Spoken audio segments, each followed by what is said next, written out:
Wakil Presiden Gibran Rakabuming Raka membahas soal bonus demografi Indonesia. Dalam video berdurasi 6 menit di kanal YouTube-nya, Gibran bilang generasi muda memiliki proporsi yang lebih besar pada kemajuan Indonesia. Gibran juga menegaskan, bonus demografi ini bukan sekedar angka statistik. Bonus demografi, kondisi di mana lebih dari separuh penduduk suatu negara berada pada usia produktif.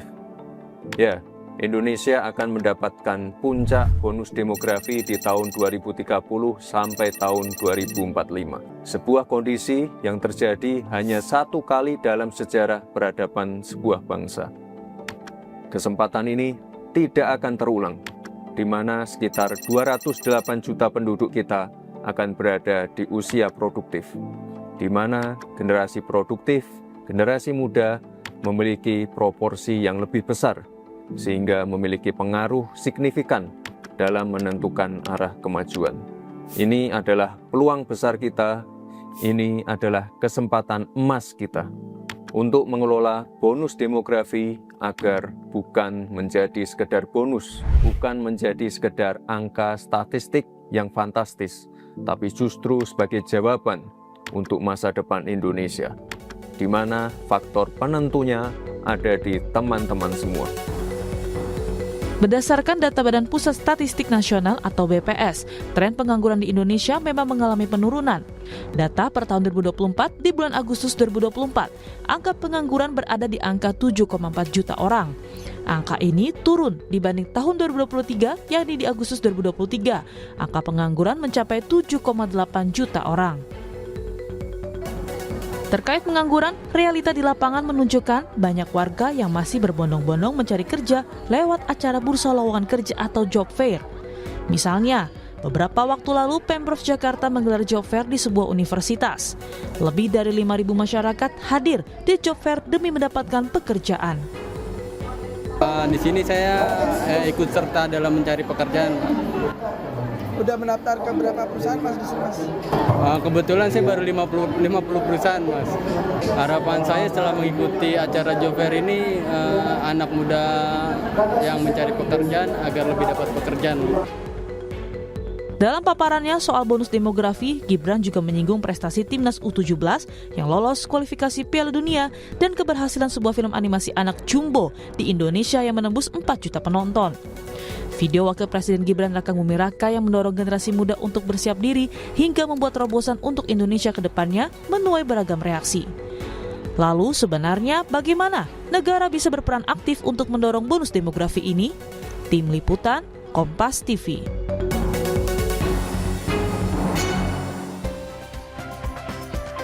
Saudara Wakil Presiden Republik Indonesia Gibran Rakabuming Raka mendadak membahas bonus demografi Indonesia dalam video di kanal YouTube-nya. Gibran bilang kalau generasi muda ini harus menyiapkan diri dan berani untuk membuat terobosan. Gibran juga bilang bonus demografi jadi peluang besar dan kesempatan emas untuk masa depan Indonesia. Lalu ada apa di balik munculnya monolog Gibran ini? Benarkah untuk persiapan 2029? Dan bagaimana sebenarnya bonus demografi kita? Apa benar bonus demografi ini menjamin prestasi anak bangsa di masa depan? Kita bahas bersama dengan sejumlah narasumber di pagi hari ini. Sudah hadir ke studio.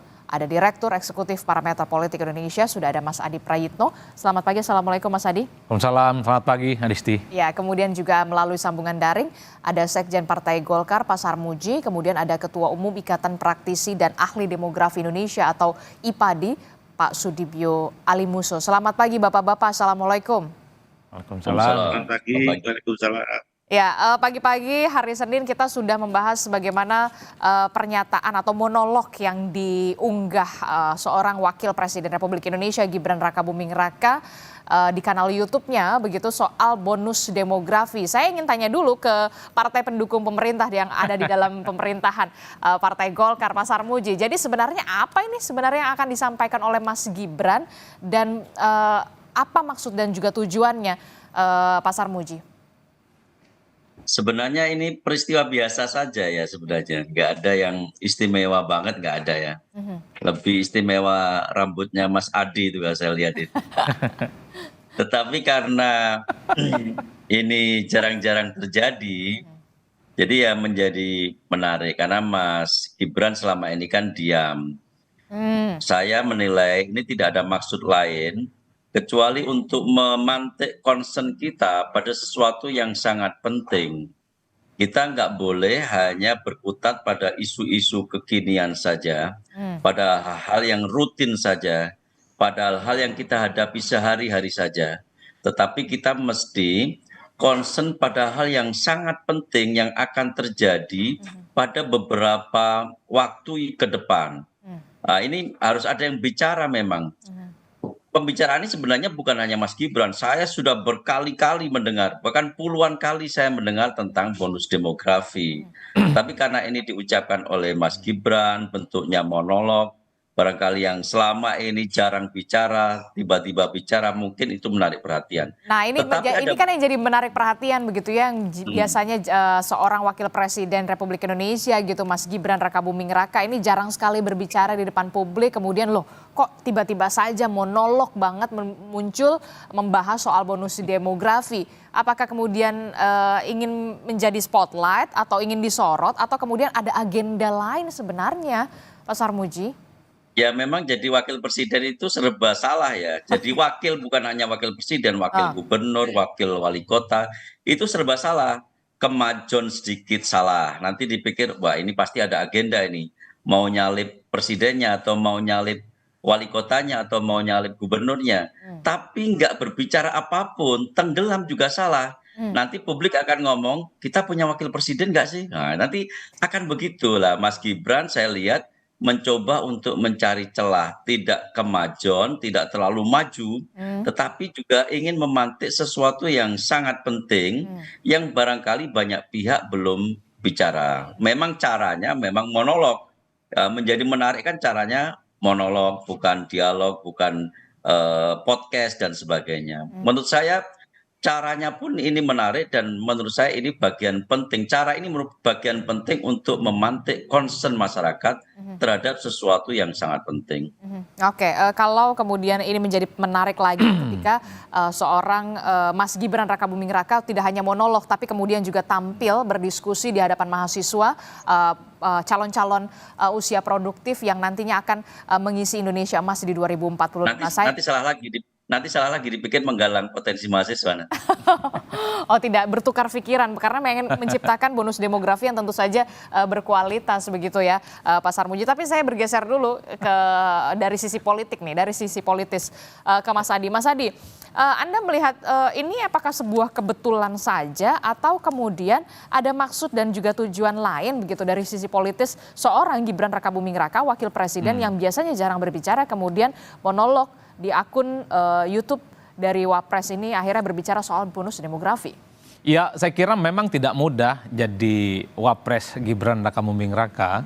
Bisa bicara salah, tidak bicara pun juga salah. Kata Pak Sarmuji berarti benar dong? Kan begitu memang, karena sejak awal soal kemunculannya dalam kompetisi di 2024 itu kan memang menimbulkan kontroversi yang sampai hari ini tidak berkesudahan. Nah yang menjadi spesial itu sebenarnya bukan hanya soal apa yang diomongkan, tapi karena memang selama ini kurang lebih sekitar sudah 6 bulan jadi wakil presiden Prabowo, Gibran itu kan hanya dianggap misalnya ya bagi-bagi susu, ataupun misalnya berkunjung ke sekolah, kasih buku dan terusnya. Publik sebenarnya berharap ada sesuatu yang di-highlights terkait dengan gagasan dan narasi-narasi besar sebagai wakil presiden Republik Indonesia. Jadi wajar kalau kemudian ketika bicara tentang bonus demografi banyak yang menyambut. Tentu ada pro dan kontra. Kalau kita melihat style mantan-mantan wakil presiden di Republik Indonesia, kalau kita melihat Profesor Dr. Kiai Ma'ruf Amin ya, pasti itu concernnya orang bicara tentang ekonomi syariah. Kalau kita bicara tentang misalnya Pak Yusuf Kalla, orang bicara tentang bagaimana industri, kemudian pengusaha dan seterusnya itu menjadi pilar utama sebuah bangsa dan negara itu established. Nah publik melihat Gibran ini bicara tentang bonus demografi mungkin tidak terlepas karena posisi Gibran yang masih sangat muda. Yang kedua yang secara prinsip memang ini dianggap sebagai sesuatu yang memang harus di-guide oleh Gibran. Tapi saya menunggu bagaimana bonus demografi itu soal bagaimana pemanfaatan dunia digital yang selama ini selalu diekspos oleh Gibran sebagai opportunity, kesempatan anak-anak muda itu jangan hanya terpaku pada misalnya nih kerja-kerja ya dalam sektor formal, bawa map ke kantor, diwawancara, bukan di situ. Tapi dunia digital itu kemudian akan membuat seseorang itu bisa kompetitif, dia maju dan seterusnya. Makanya yang dicontohkan itu adalah film Jumbo yang animasi. Nah, saya membayangkan Mas Gibran, anak muda, bagaimana exposure ke depannya itu adalah memanfaatkan dunia digital sebagai upaya yang penting. Itu substansinya. Tapi saya tidak menutup mata, ada hal-hal yang sifatnya politik yang saya coba untuk tangkap. Kalau mau jujur sebenarnya, ini kan sudah 6 bulan jadi wakil presiden. Memang exposure dan pemerintahan terkait dengan Gibran itu kan sepertinya itu-itu saja, orang juga bosan. Sementara pada setting bersamaan, orang yang relatif juga akan muncul di 2009, seperti AHY, juga Zulkifli Hasan, satu persatu sudah mulai menunjukkan bahwa mereka ini adalah sebagai sosok yang juga memiliki performa yang layak diperhitungkan dalam kompetisi pilpres. Artinya apa? Gibran tentu tidak bisa hanya berada di zona nyaman wakil presiden saat ini yang seakan-akan otomatis di 2029 akan mendapatkan tiket untuk pencapresan entah sebagai calon presiden atau sebagai wakil presiden untuk bersandingan dengan Prabowo Subianto kembali.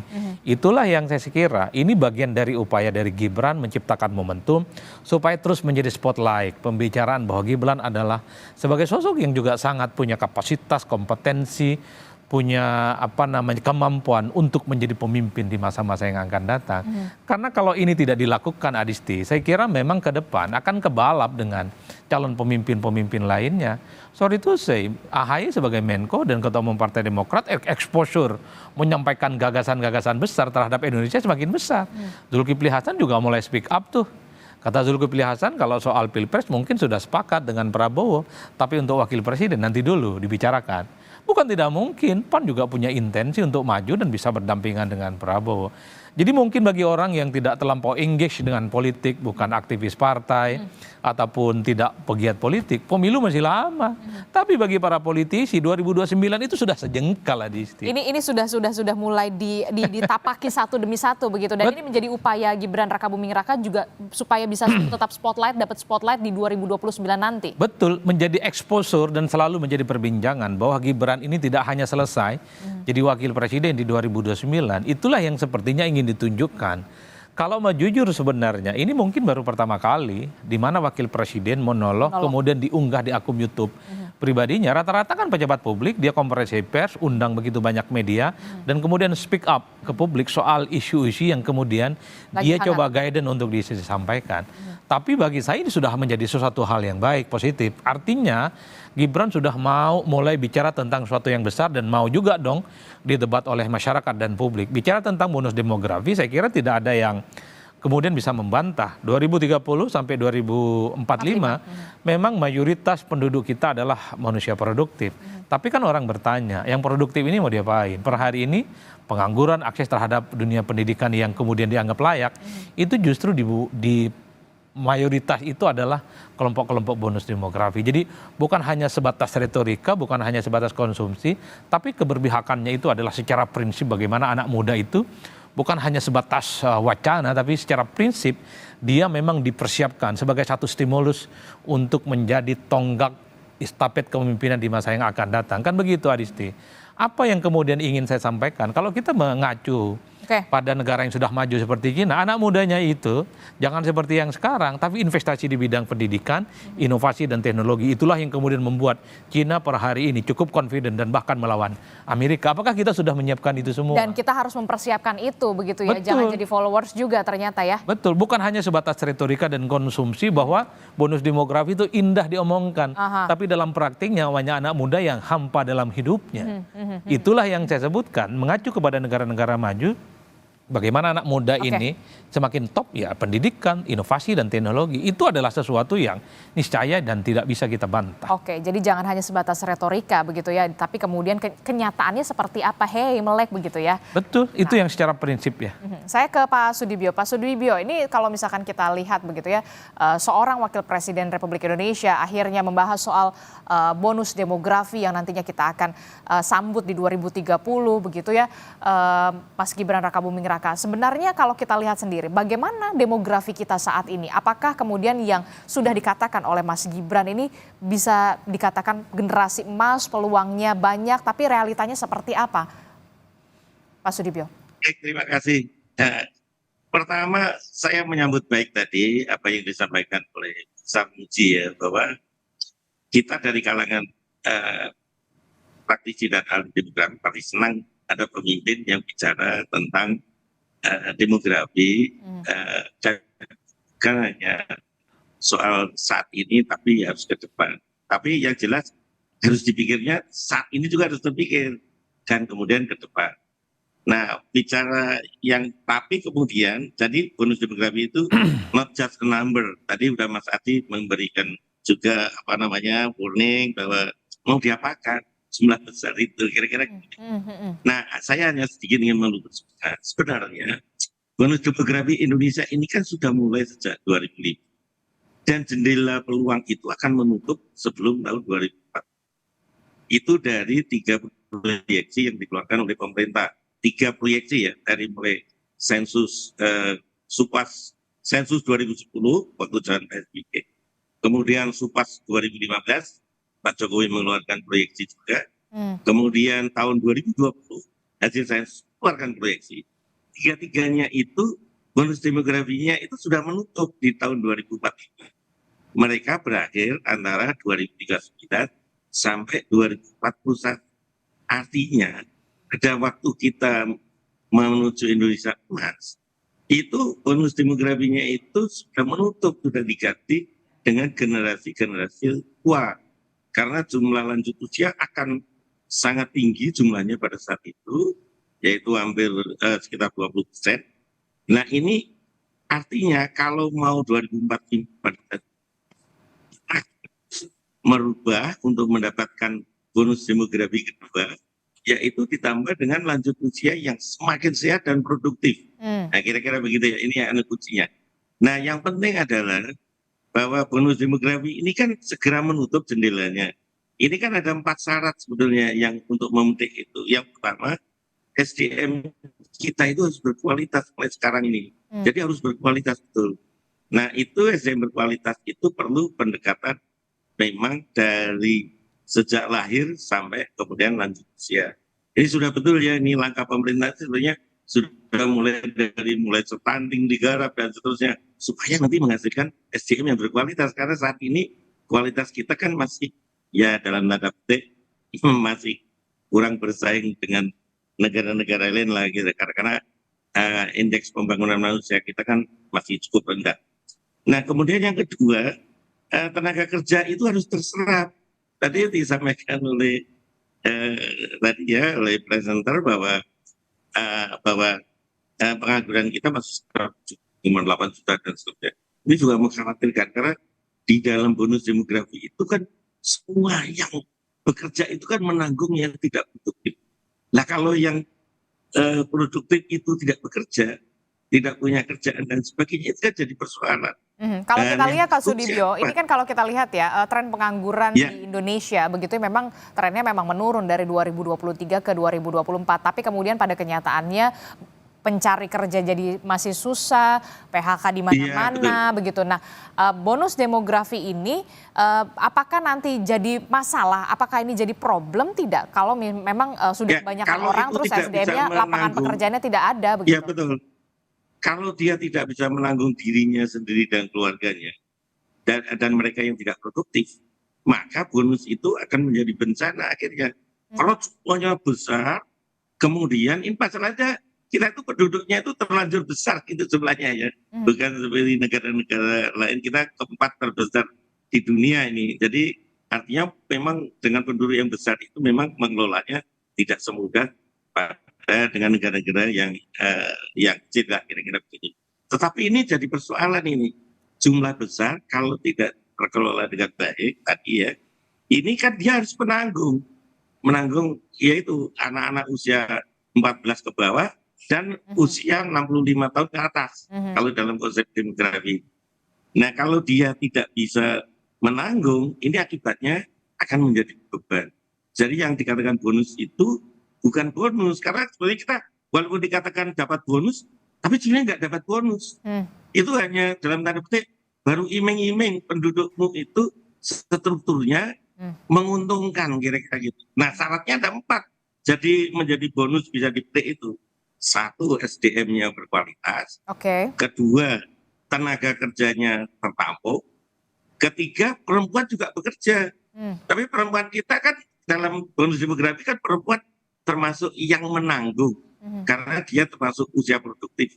Tetapi tenaga kerja wanita kita itu kan yang bekerja, tenaga wanita yang bekerja kan tidak sebesar yang pria, masih kira separuhnya atau apa gitu ya. Nah yang keempat itu dia berhasil, negara itu memetik bonus demografi kalau tabungan masyarakat itu meningkat.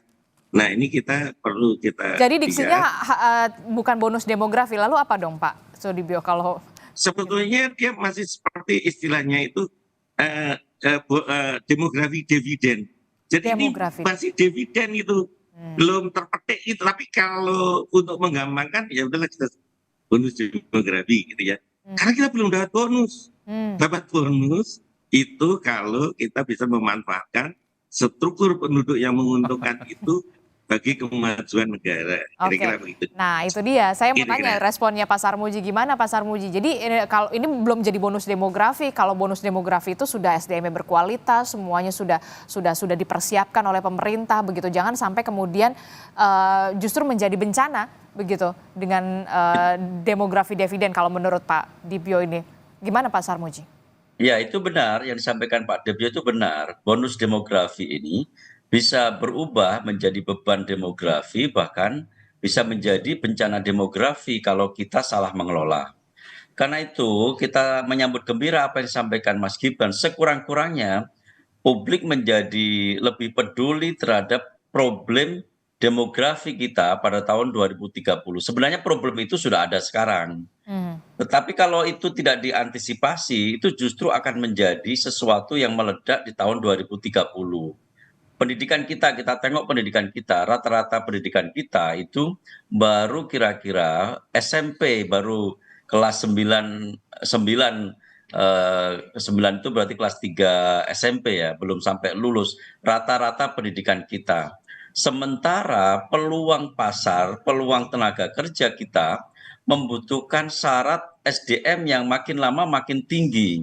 Apalagi tadi sempat disinggung Mas Adi Prayitno tentang kualifikasi, informasi dan teknologi, dunia digital yang membutuhkan alam berpikir, pendidikan yang baik, lalu kemampuan, skill yang baik, dan itu semua perangkat-perangkat itu semua sampai sekarang itu terus terang belum terpenuhi. Kalau kita lihat begitu ya di grafis kita Pak Sarmuji, ini bahkan paling tinggi ini hanya lulusan SD.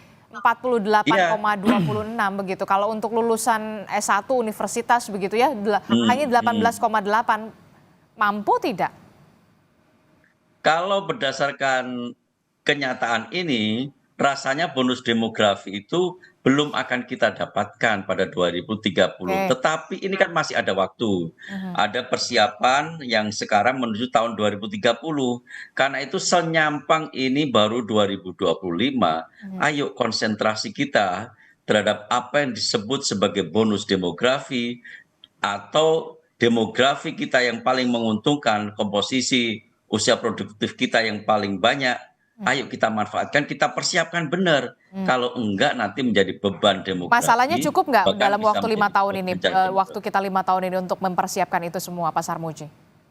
Setidak-tidaknya kalau kita genjot sekarang, setidak-tidaknya kita lebih siap 5 tahun lagi dibanding kita melakukan ini biasa-biasa saja. Sesuatu yang kita anggap akan natural saja. Karena ini nggak boleh natural, ini harus kita genjot, harus kita lakukan intervensi untuk memanfaatkan bonus demografi betul-betul menjadi bonus, bukan sebagai beban atau bencana. Oke, kalau menurut Mas Adi gimana ngelihatnya? Apakah ini hanya sekedar retorika atau kemudian kalau kita lihat faktanya, realnya tadi by data seperti itu? Ya, pertama tentu soal bonus demografi ini kan sebenarnya daur ulang dari diskursus dan isu lama ya terkait dengan betapa seorang anak muda itu adalah calon pemimpin masa depan. Betul. Ada ungkapan yang berbahasa Arab, inna fi syabani amrul ummah wa fi aqdamikum hayataha. Jadi urusan bangsa dan negara itu mantap kalau diurus oleh anak-anak muda. Itu jelas secara eksplisit. Bahkan Bung Karno kan ngomong, kasih saya 10 pemuda akan saya guncang dunia. Sama juga dengan kayak gini intonasinya Adisti, bahwa di 2030 sampai 2045 itu adalah puncak kejayaan di mana Indonesia itu punya demografi dividen, ya anggaplah begitu, ataupun bonus demografi yang kemudian dipersiapkan sebagai calon-calon pemimpin. Setuju dalam bantahan, dalam arti bahwa tidak ada bantahan yang kemudian bisa dijadikan sebagai argumen untuk menolak itu. Karena kalau kita membaca angka-angka statistik, di 2030 itu adalah masa keemasan di mana memang anak muda begitu banyak jumlahnya di Indonesia. Tapi kan orang bertanya, anak muda yang dipersiapkan 5 tahun lagi ini, 10 tahun lagi, diapain nih sekarang? Kalau model pendidikannya masih pakai gini, hanya 18% yang lulusan S1. Diploma itu sekitar 16%. Orang bertanya, per hari ini yang lulusan S1 dan diploma sekalipun kan kesulitan untuk meningkatkan skill, kapasitas, bahkan untuk nyari kerja sekalipun Nyari itu kerja aja rumit. susah. Nah kemarin yang sempat menggagas soal kabur aja dulu adalah mereka yang lulusan S1 sebenarnya. Kalaupun toh dapat kerjaan tidak manusiawi, tidak sesuai dengan kemampuannya, dengan fee yang didapatkan. Itu secara substansi. Tapi saya ingin meletakkan bagaimana persoalan mendadak Gibran ngomong bonus demografi dalam konteks adalah bagaimana ini soal bagaimana menjaga stamina politik di masa-masa yang akan datang, 2029 Adisti. Karena kalau kita mau jujur sebenarnya, kalau Gibran bicara tentang 2029 dan di masa yang akan datang, maka per hari ini semua gestur, perilaku, dan statement-statement politiknya harus terkonstruk sebagai upaya bahwa beliau itu adalah sosok yang memang cukup kompetitif, kredibel, diperhitungkan sebagai calon-calon pemimpin. Ingat loh, 2029 semua orang ingin berkompetisi. Ambang batas presiden sudah dihilangkan. 2029 juga per hari ini saya membayangkan kalau tidak mau berhadapan-hadapan dengan Prabowo Subianto, pasti sedang berebut siapa yang bisa mendampingi Prabowo Subianto untuk yang kedua kalinya. Tentu bukan hanya Mas Gibran. Di situ banyak ketua umum partai yang per hari ini mempersiapkan langkah-langkah segalanya. Bangun narasi, belusukan, kerja-kerja politik yang saya kira itu sudah dimulai dilakukan kerja-kerjanya. Dan itu memang sudah di underground, sudah ditapaki. Dan itu sudah ditapaki. Apakah itu salah? Ya tentu saja nggak ada yang salah. Jadi Bang Sarmuji, kalau elit-elit kita, pimpinan-pimpinan kita, ketum partai, calon-calon pemimpin mau belusukan tiap hari itu bagus. Ini pencitraan yang mantap. Apalagi setiap kunjungan ngasih sesuatu, ngasih buku, ngasih susu, ngasih bansos, ditunggu sama orang. Tapi apakah nanti akan dipilih atau tidak? Nanti dulu. Tapi secara prinsip masyarakat di bawah itu sangat senang kalau ada elit, ada pemimpin, orang penting, sering bertemu dengan mereka, berdialog dengan mereka. Apa permasalahannya? Apa permasalahannya? Sekalipun yang dikasih itu hanya sebatas bansos ataupun kau senang. Saya kira senang. Siapa sih yang tidak senang kemudian selfie dengan elit-elit negara? Jangankan wakil presiden, Bang Sarmuji kalau turun di dapilnya pasti dipeluk-peluk itu. Mulai dari emak-emak, anak muda, senang ada pemimpin, anak muda, kemudian lulusan pesantren, ini soleh batul dan ketemu dengan rakyat. Saya kira di situ nggak ada yang soal. Atau jangan-jangan Golkar sendiri sudah mempersiapkan juga generasi muda Golkar. Oh pastinya. Nah, mumpung ingat Golkar ya. Saya kira Golkar ini harus keluar dari jebakan sebagai spesialis untuk sebatas mengusung calon wakil presiden. Wow, jadi harusnya? Padahal kalau mau jujur pasca reformasi yang stabil suara pileknya itu adalah Golkar. Minimal dia runner up. Masa iya sih nggak punya calon presiden sendiri? Nah, itu dia yang harus nanti kita temukan jawabannya di jeda kedua begitu ya, di paruh kedua. Pak Sarmuji, jadi tetaplah bersama kami di Sapa Indonesia Pagi. Terima kasih Anda masih bersama kami di Sapa Indonesia Pagi. Saudara, kita masih membahas soal bagaimana pernyataan dari Wakil Presiden Republik Indonesia Gibran Rakabuming Raka yang kemudian speak up atau berbicara soal demografi ya, yang nanti akan dihadapi, bonus demografi yang dihadapi Indonesia di tahun 2030 hingga 2045 begitu, pemanfaatan teknologi artificial intelligence AI yang kemudian harus kita maksimalkan betul begitu. Nah, juga apakah ini menjadi upaya seorang Gibran Rakabuming Raka untuk bisa dapat spotlight yang konstan sampai ke 2029 di tengah ambang batas sudah dihapuskan, ada nama Pak AHY, Mas AHY, kemudian tokoh-tokoh politik. Nah, kalau di Golkar sendiri gimana? Sudah dipersiapkan nggak sih sebenarnya untuk tokoh-tokoh muda atau kemudian malah Gibran ini, Pak Sarmuji? Ini ya, Golkar itu setia pada fungsi partai politik sebenarnya. Fungsi partai politik itu salah satunya adalah rekrutmen politik. Rekrutmen politik itu bisa dari internal maupun bisa jadi dari eksternal. Yang penting yang kita perjuangkan, yang kita orientasikan itu adalah kepentingan bangsa dan negara. Jadi siapapun yang kita anggap terbaik itulah nanti yang akan kita perjuangkan. Apakah itu dari internal, apakah itu dari eksternal, ya kita lihat bersama-sama. Kita cek apakah ada internal kita yang memang diminati sekaligus punya kualifikasi yang baik untuk ditempatkan menjadi presiden atau wakil presiden. Tetapi kalau yang selama ini sudah ada, misalkan Pak Prabowo nanti berprestasi disukai oleh rakyat, ya kenapa tidak kita mencalonkan Pak Prabowo kembali. Demikian kira-kira. Jadi tidak harus semata-mata ini harus internal. Karena tujuan partai politik itu melakukan rekrutmen politik yang terbaik untuk bangsa dan negara. Tidak harus internal. Tetapi seandainya ada internal kita yang memenuhi kualifikasi, lalu disukai oleh rakyat, kenapa juga tidak gitu. Oke, karena memang kaderisasi juga penting begitu untuk menciptakan kemudian pemimpin-pemimpin yang sudah harus dipersiapkan begitu. Saya juga akan membahas soal begini. Apakah ini akan jadi momentum yang tepat bagi seorang Gibran Rakabuming Raka ketika membahas monolog ini begitu ya, soal bonus demografi, pemanfaatan teknologi, AI dan segala macam. Saya jadi teringat pada saat seorang Gibran Rakabuming Raka pernyataan terbuka pada saat pembukaan debat kedua calon wakil presiden. Mas Gibran sempat menjanjikan adanya peluang kerja. Insya Allah akan terbuka 19 juta lapangan pekerjaan untuk generasi muda dan perempuan.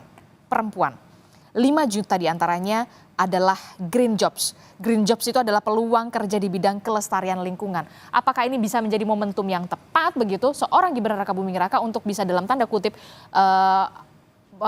merealisasikan apa yang sudah dikatakan pada saat debat kala itu? Ya, bagi saya janji politik itu tidak perlu momentum, wajib hukumnya itu dilaksanakan, Adisti. Kecuali memang janji itu hanya sebatas janji dan susah untuk ditagih. Jadi tanpa bicara tentang bonus demografi sekalipun, sebagai wakil presiden di Republik Indonesia, wajib hukumnya untuk mengendorse bahwa anak muda itu bukan hanya sebatas objek dalam sebuah pembangunan dan proyeksi masa depan, tapi dia harus inherent, di mana anak-anak muda yang disebut dengan jumlah produktif itu harus bisa mengakses bagaimana kehidupan mereka yang layak. Salah satunya adalah dengan dunia pekerjaan. Dan itu tidak bisa dibantah. Per hari ini publik masih nunggu sampai 2029 minimal, apakah 19 juta pekerjaan itu bisa diwujudkan ataupun tidak. Saya termasuk yang tertarik untuk menunggu itu. Karena di tengah begitu banyak PHK yang terjadi di mana-mana. Kita tahu kan kita tidak perlu berdebat panjang berapa banyak di PHK. Bagaimana janji soal 19 juta tenaga kerja yang bisa diakses, apalagi anak muda menjadi prioritas, itu bisa dilakukan dalam 4,5 tahun di masa-masa yang akan datang. Itulah yang secara prinsip menurut saya menjadi penting. Nah, yang kedua, kita kan selalu bicara tentang dunia digital, selalu bicara hal-hal yang sifatnya AI dan seterusnya. Kita bisa nggak sih memproduksi seperti negara-negara maju? Soal dunia digital itu bukan hanya menjadi masyarakat yang konsumtif. Kenapa saya menyebut Cina? Karena menjadi fenomena yang menarik. Per hari ini yang berani head to head dengan Amerika kan cuma Cina. Yang lain kan agak wassalam tuh, nego dan semacamnya. Yang ingin saya katakan adalah kalau kita memang ingin mempersiapkan bonus demografi adalah anak-anak muda yang kreatif. Bagaimana dunia digital itu bukan hanya dimanfaatkan oleh kita, tapi kita lah yang kemudian harus memanfaatkan dunia kita. Kita punya nggak sih industri-industri yang bisa dibanggakan, mulai dari handphone, apalagi industri digital yang lain sebagai pemanfaatan dunia yang kemudian mampu mengakses anak-anak muda ini memang cukup terberdaya. Saya khawatir kemudian kalau dengan dunia digital yang besar ini, orang jadi tidak fokus dengan pekerjaan. Contoh, sekarang petani itu jadi konten kreator ketimbang jadi petani. Karena duitnya lebih banyak dari konten kreator ketimbang jadi petani. Petaninya dilupakan. Begitupun dengan banyak-banyak pengamat atau jangan peneliti, ya mereka nggak meneliti lagi karena dana penelitiannya disunat dan dipangkas. Lebih banyak jadi konten kreator. Kan itu yang disebut hanya memanfaatkan dunia digital. Makanya secara prinsip adalah ada tidak inovasi yang kita bisa lakukan. Inovasi itu banyak hal. Di industri UMKM, ataupun di industri otomotif, ataupun di industri-industri yang skala besar. Itu yang menjadi tantangan kita. Betul, dunia terbuka kok, globalisasi sudah di depan mata, bahkan sampai ke desa-desa di kampung halaman kita yang tidak diaspal sekalipun. Tapi bagaimana kita empowering menghadapi persoalan itu semua dan kita terberdaya. Itu yang saya kira secara prinsip. Nah, itulah yang saya sebutkan pentingnya inovasi. Inovasi dari mana? Pendidikan, Adisti. Kalau 46% lulusan SD gimana? gimana mau inovasi kan kira-kira begitu. Oke, gimana nih Pak Dibio kalau melihat lulusan SD saja begitu sekolah dasar saja masih jauh lebih banyak dibandingkan dengan lulusan kampus begitu universitas. Baik. Apakah akan tercipta benar-benar 2030 ini atau 2045 ini SDM yang berkualitas atau sebenarnya persiapannya itu memang sudah dari mana sih? Berapa tahun sebelumnya sebenarnya sudah harus dipersiapkan secara idealnya?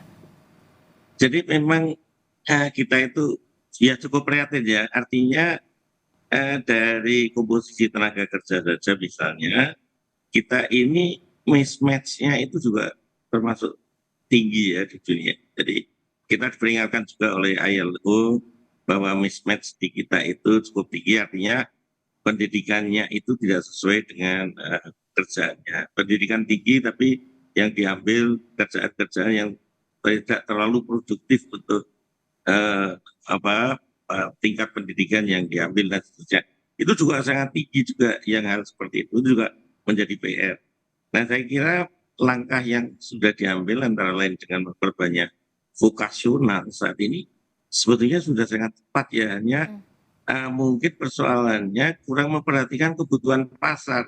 Seharusnya kan orang-orang yang lulus vokasional itu kan langsung misalnya dapat kerja, berwirausaha dan sebagainya. Tapi pada kenyataannya kalau kita lihat statistik tenaga kerja yang dikeluarkan oleh BPS itu banyak lulusan vokasional juga nganggur malahan gitu ya. Jadi ini kan jadi persoalan kan. Teorinya orang yang di vokasional artinya lebih cepat beradaptasi kemudian bekerja. Nah itu saya kira bisa nanti mendorong upaya kita untuk memetik bonus demografi itu. Nah, kemudian yang berikutnya itu daerah itu juga harus diperingatkan.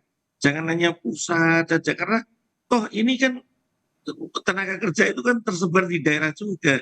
Daerah dan mereka juga otonom ya. Jadi harusnya daerah itu concern pada sumber daya manusia yang ada di tempatnya, soal pekerjaan di tempatnya karena nasional itu kan kumulatif dari daerah juga. Dan momentum bonus demografi itu di daerah berbeda-beda. Pada daerah lain sudah mulai mau menutup, tapi di tempat lain masih baru membuka gitu ya. Jadi itu momentum itu yang harus juga disadari oleh kawan-kawan, oleh mereka yang di pemerintah daerah. Dan saya kira sebetulnya statement tadi sebenarnya salah sebenarnya kalau mau membuka gitu. Apa itu memantik gitu oleh Pak Sarmuji itu ya betul, tapi how-nya itu juga harus kemudian dipikirkan ya. Nah kita sekali lagi jangan terlena soal jumlah, bolak-balik bicara jumlahnya besar, tapi jumlah besar kalau tidak ngapa-ngapain ini kan tadi Pak Sarmuji sudah setuju juga itu bahaya ini bisa jadi bencana nanti. Jadi kalau jumlah besar itu justru kita harus prihatin nih, jumlah besar kalau nggak berkualitas gimana ini? Ya. Ini kan jadi persoalan. Ya itu pertanyaan besar ya sebenarnya Pak. Nah, kemudian yang kedua ini momentum lanjut usia ini. Indonesia ini mengalami gelombang lanjut usia yang lebih cepat dibandingkan dengan negara lain momentumnya. Jadi kalau negara lain itu dibutuhkan waktu sekitar 50 tahun untuk membuat jumlah lansia itu doubling time, artinya 2 kali lipat jumlahnya, Indonesia itu hanya dibutuhkan waktu sekitar 20 tahun. Jumlah lansianya itu akan membengkak 2 kali lipat. Karena bawaan dari generasi bonus demografi ini. Begitu lewat tahun 2030, tahun 2038 itu sekarang ini lansianya 27 juta, 29 juta. Tahun 2038 kita sudah 48 juta lansia.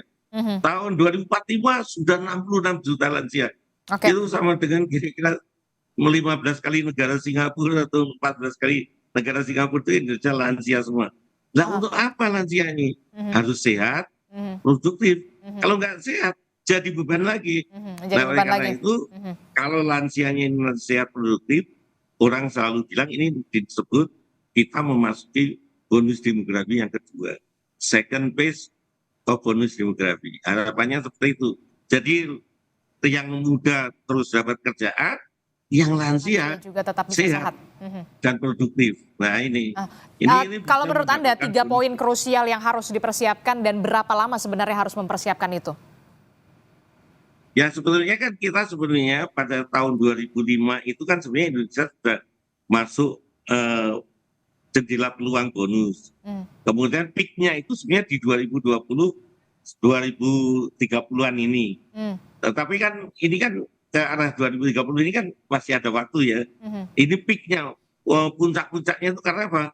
Beban ketergantungannya itu paling rendah. Paling rendah. Jadi itu dianggap, wah ini sangat bagus untuk investasi dan sebagainya. Nah ini jangan telat kita, jangan telat. Jadi artinya, oke lah kita sudah kemarin tidak pernah membahas sampai tahun 2020-an, itu jarang ya bicara itu. Nah sekarang ini harus benar-benar mulai dari menata SDM-nya, kemudian wanitanya supaya juga mulai ikut bekerja, kemudian kebiasaan untuk berinvestasi, menabung, dan seterusnya ini menjadi penting ya. Nah, kemudian